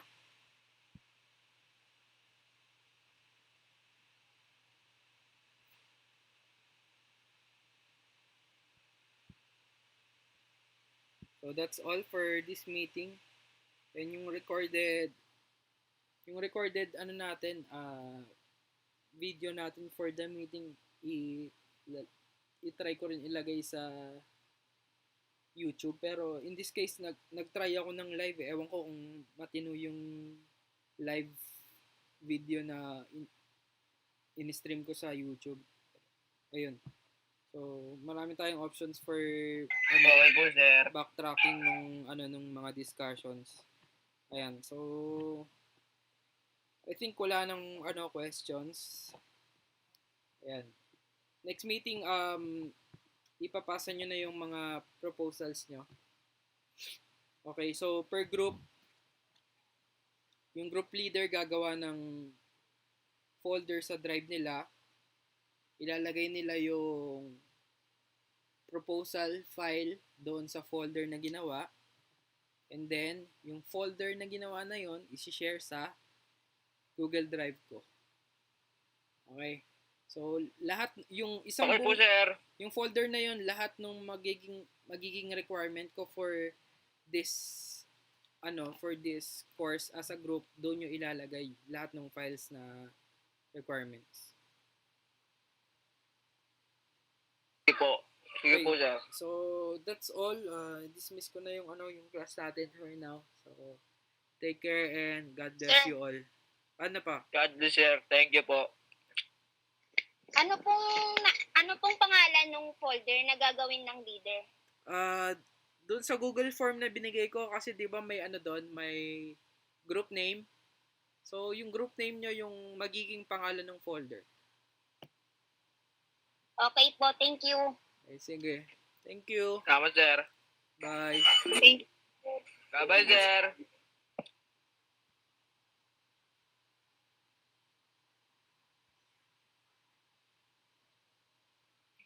Jose, Pero mahal. ano yun? Hotspot daw.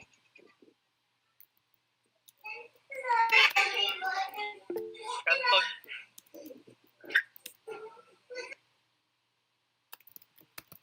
Hotspot. Custom. PR. Tara. Alpha.